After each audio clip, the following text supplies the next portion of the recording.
జై తెలుగుదేశం మన గాంధీ గారే ఈరోజు మనందరి సత్తా. విధ్వంస పాలనలో రాష్ట్రం తీవ్రంగా నష్టపోయింది. ఆంధ్రప్రదేశ్ను ఏకంగా అప్పుల ప్రదేశ్గా మార్చేసింది గత ప్రభుత్వం. ఒక్క కొత్త కంపెనీ తీసుకురాకపోగా ఉన్న కంపెనీల్ని పక్క రాష్ట్రానికి తరిమేసే పరిస్థితి మనందరం చూసాం. 1000 రూపాయలు పెంచేదానికి 5 సంవత్సరాలు వాళ్ళు తీసుకున్నారు. ఏకంగా జే బ్రాండ్ లిక్కర్తో విషం కంటే ప్రమాదమైన మద్యం అందించి 30,000 మందిని చంపి 1,000 కోట్ల రూపాయలు ధనాన్ని లూటీ చేశారు. అందుకే రాష్ట్రాన్ని కాపాడుకునేదానికే కూటమి ఏర్పడింది. ప్రజల కోసం గౌరవ ప్రధానమంత్రి నరేంద్ర మోడీ గారు మన చంద్రన్న జనసేన అధినేత, నాకు అన్న సమానమైన పవనన్న, అందరూ ఎజెండాలు పక్కన పెట్టుకొని పని చేశారు. ప్రజలు మన్ని ఆశీర్వదించారు, కూటమిని ఆశీర్వదించారు. ప్రజాప్రభుత్వం ఈరోజు ఏర్పడింది. ఎన్ని ఆర్థిక ఇబ్బందులున్నా ఇచ్చిన ప్రతి హామీ కూటమి ప్రభుత్వం నిలబెట్టుకుంటూ ముందరికెళ్తుంది.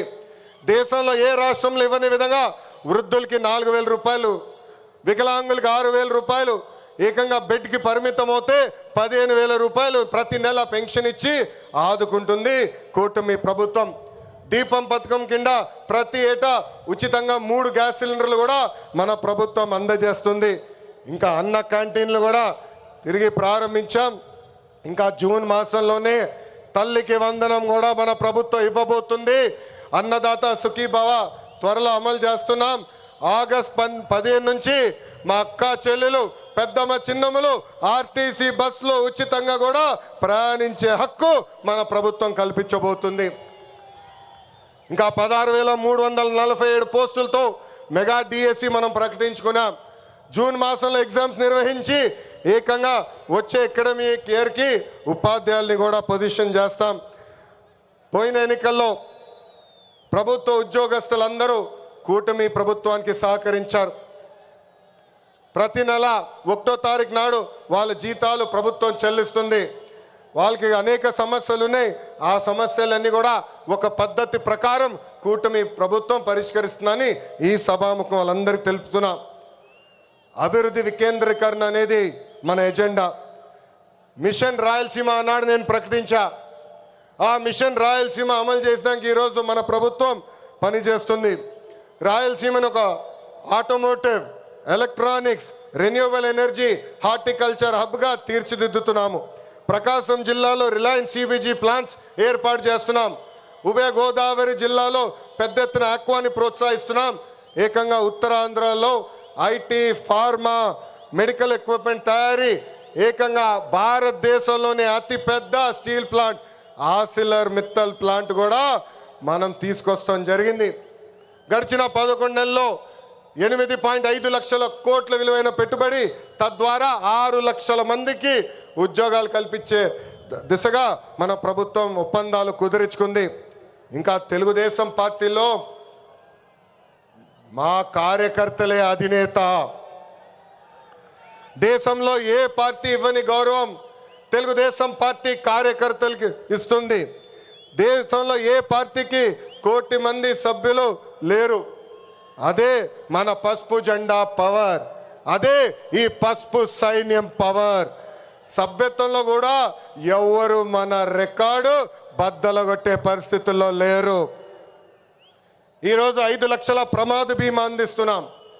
ఫ్యాక్షన్లో ఎవరైనా చనిపోతే వాళ్ళ బిడ్డలు ఫ్యాక్షన్లోకి వెళ్లకుండా ఎన్టీఆర్ మోడల్ స్కూల్లో మన నాయకుడు చంద్రబాబు నాయుడు గారు ఈరోజు చదివిస్తాం జరుగుతుంది. విద్య, వైద్యం, స్వయం ఉపాధి ఇలా 140 కోట్ల రూపాయలు కేవలం కార్యకర్తల సంక్షేమం కోసం ఖర్చు పెట్టిన పార్టీ తెలుగుదేశం పార్టీ. నేను స్వయంగా వైసీపీ హయాంలో ఇబ్బంది పడిన కుటుంబాలని కలుస్తున్నా. ఒక్కొక్కరిని కలిసి వాళ్ళకైనా సమస్యలు ఉంటే మేము పరిష్కరిస్తున్నాం.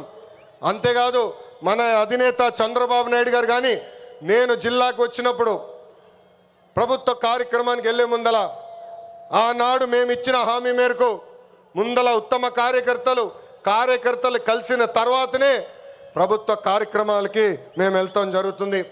నేను సీనియర్ని జూనియర్ని సమానం గౌరవిస్తా, కానీ పనిచేసే వాళ్ళని ప్రోత్సహిస్తా. ప్రతి కార్యక్రమంలో కార్యకర్తలు భాగస్వామ్యం అవ్వాలి, కలిసికట్టుగా పనిచేయాలి. మన చేస్తున్న సంక్షేమ అభివృద్ధి కార్యక్రమాలు ప్రజల్లోకి తీసుకురావాల్సిన అవసరం చాలా చాలా ఉంది. ఇక్కడున్న ఎంతోమంది మన అధ్యక్షుడు వారు చంద్రబాబు నాయుడు గారిని కలిశారు, నన్ను కూడా కలిశారు. పాదయాత్రలో లక్షలాది మంది నాతో ఏకంగా ఫోటోలు దిగారు. ఈ సభాముఖంగా వైకాపా కార్యకర్తలు ఆలోచించమంటున్నా, ఏనాడైనా మీ నాయకుడు మిమ్మల్ని కలిశాడా? ఏనాడైనా మీ నాయకుడు మీతో ఫోటో దిగారా? అధికారంలో ఎందుకో ఇప్పుడు ప్రతిపక్షంలో కూడా తాడేపల్లి కొంపకెళ్తే no entry, palace doors closed అని చెప్పే పరిస్థితికి వచ్చారు. గౌరవ ముఖ్యమంత్రి చంద్రబాబు నాయుడు గారు, గౌరవ ఉప ముఖ్యమంత్రి పవన్ అన్న కలిసి రాష్ట్రాన్ని అన్ని రకాలుగా అభివృద్ధి చేస్తున్నారు. గౌరవ ప్రధానమంత్రి గారు రాష్ట్రానికి పూర్తిగా సహకారం అందిస్తున్నారు. ఏకంగా ఆంధ్ర రాష్ట్ర ప్రజలు కోరిన అన్ని కోరికలు ఈరోజు గౌరవ ప్రధానమంత్రి గారు తీర్చుతున్నారు. దానికి కారణం ఒకటే, మొన్న జరిగిన ఎన్నికల్లో 25 స్థానాల్లో ఎప్పుడైతే కూటమి పార్లమెంట్ 25 స్థానాల్లో కూటమి ఎప్పుడైతే 21 స్థానాలు గెలిచిందో, ఎస్ ఆంధ్ర రాష్ట్రం ఇప్పుడు ఎన్డీఏ వెనకుంది, ఆంధ్ర రాష్ట్రం ఎన్డీఏకి కట్టుబడి ఉంది. అందుకే ఆంధ్ర రాష్ట్రానికి నేను అన్నీ చేస్తానని అడుగు వేశారు మన గౌరవ ప్రధానమంత్రి నరేంద్ర మోడీ గారు. ఇప్పుడు మనం చేయాల్సింది ఒకటి ఉంది, ప్రజలకు దగ్గర అవ్వాలి. అహంకారం ఈగో పక్కన పెట్టుకోవాలి. అహంకారం ఉంటే ఏమవుతుందో మనందరం చూసాం. 151 సీట్లు ఏమైంది? 151 సీట్లు ఏమైంది? 11 అయ్యాయి. అందుకే నేలపై ఉండాలి, ప్రజలకు సేవ చేయాలి. అధికారంలో ఉన్న ప్రతిపక్షంలో ఉన్నట్టు మనం అందరం వ్యవహరించాలి. చిన్న కుటుంబంలోనే సమస్యలు ఉంటాయి. 3 పార్టీలు కలిసినప్పుడు చిన్న సమస్యలు రావటం సహజమే. ఈగోలు పక్కన పెట్టండి, అందరం కలిసి పనిచేద్దాం.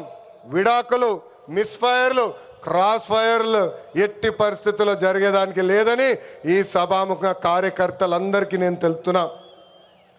ఈ మహానాడు వేదికగా ఒక ముఖ్యమైన విషయం ఆంధ్ర రాష్ట్ర ప్రజలకి నేను చెప్పదలుచుకున్నా. ప్రభుత్వ కొనసాగింపు చాలా చాలా అవసరం.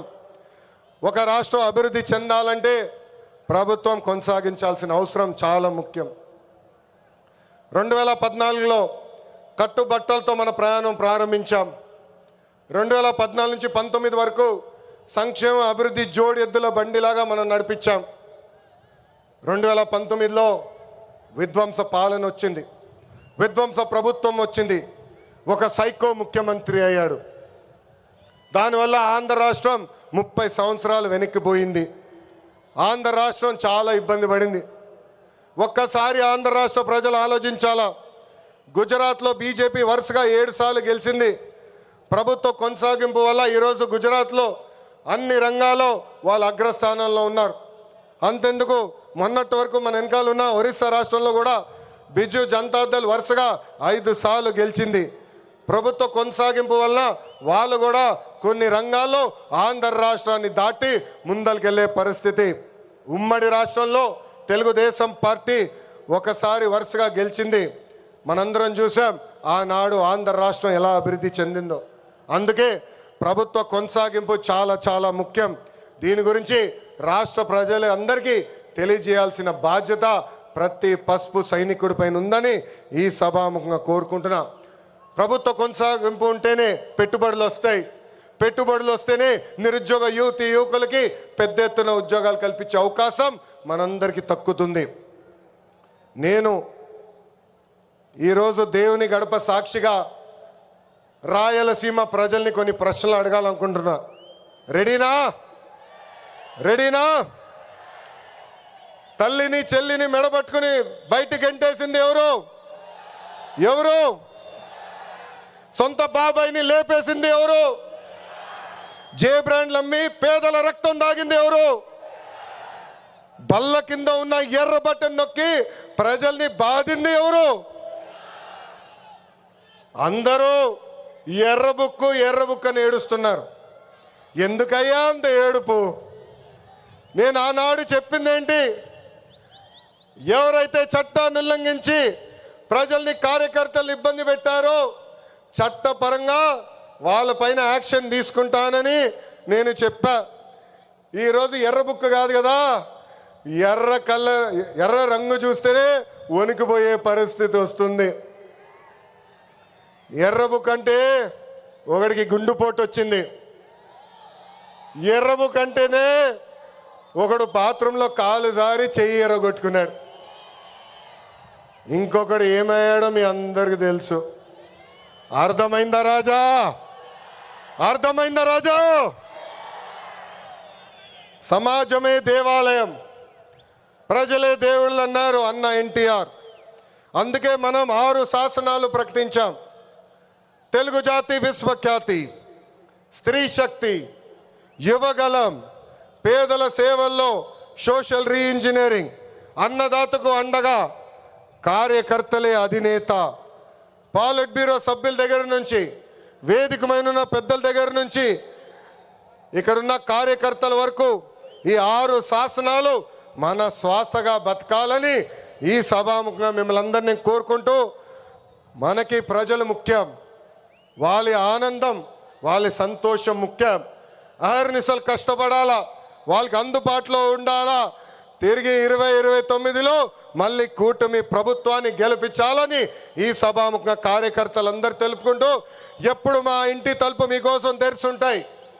నేను మొన్నే చెప్పా, గ్రామ పార్టీలో ఏమైనా సమస్య ఉంటే మండల్ పార్టీని కలవాలి, మండల్ పార్టీలో సమస్య ఉంటే నియోజకవర్గ కమిటీని కలవాలి, వాళ్ళకి సమస్య ఉంటే ఏకంగా జిల్లా కమిటీ కలవాలి. వాళ్ళకు కూడా సమస్య పరిష్కారం కాకపోతే ఎప్పుడు నవ్వుతున్న మన అధ్యక్షుల వారు పల్లా శ్రీనివాస్ గారిని కలవాలి. ఆయన వల్ల కూడా అయిపోతే మీ లోకేష్ మీకు అండగా నిలబడతారు. మీ సమస్య పరిష్కరించే బాధ్యత నేను తీసుకుంటానని పసుపు సైన్యానికి ఈ సభాముఖంగా నేను హామీ ఇస్తూ, ఈరోజు గౌరవ ముఖ్యమంత్రి గారు చంద్రబాబు నాయుడు గారు వేదిక పైన వచ్చినప్పుడు ఒక పాట పెట్టారు. ఆ క్షణంలో నాకు చాలా బాధ వేసింది. ఎందుకంటే ఆ పాట వినిన తర్వాత గౌరవ ముఖ్యమంత్రి గారిని నేను రాజమండ్రి జైల్లో మొదటిసారి కలిసిన సంఘటన గుర్తొచ్చింది. చాలా బాధ వేసింది. ప్రజల కోసం ఆయన జీవితం ఆల్మోస్ట్ పోయింది. అక్టోబర్లో 2003 బాంబ్ బ్లాస్ట్లో నక్సలైట్లు ఆయన పైన దాడి చేశారు. నాడు నేడు ఎప్పుడు ఆయన ప్రజల గురించి, ప్రజల భవిష్యత్తు గురించి ఆలోచించే వ్యక్తి. అలాంటి వ్యక్తికి ఎందుకు దేవుడు ఆనాడు ఈ పరీక్ష ఇచ్చాడా అనుకున్నా. ఇప్పుడు అర్థమైంది. తెలుగు ప్రజలు తిరిగి చంద్రబాబు నాయుడు గారు వెనక నిలబడేదానికి దేవుడు మనందరికి ఒక పరీక్ష పెట్టాడు. ఆ పరీక్ష జయించాను. అందుకే ఈ రాయలసీమ గడ్డ తెలుగుదేశం పార్టీ అడ్డ అని తెలుపుకుంటూ, నాకు ఇంత అద్భుతమైన అవకాశం ఇచ్చిన ఈ పసుపు సైన్యానికి పేరు పేరున నా హృదయపూర్వక ధన్యవాదాలు తెలుపుకుంటూ మీ అందరి దగ్గర నుంచి సెలవు తీసుకుంటున్నా. జోహార్ అన్న ఎన్టీఆర్, జోహార్ అన్న ఎన్టీఆర్. చంద్రబాబు నాయుడు గారి నాయకత్వం, చంద్రబాబు నాయుడు గారి నాయకత్వం. వందే వందే, జై హింద్.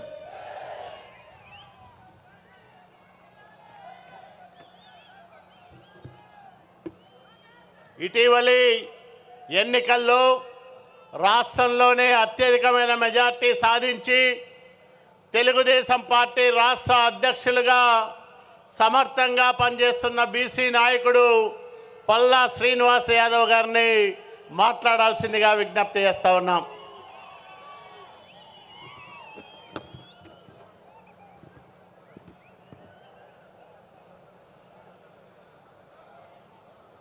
అందరికీ నమస్కారం. ఈరోజు కడపలో నిర్వహిస్తున్నటువంటి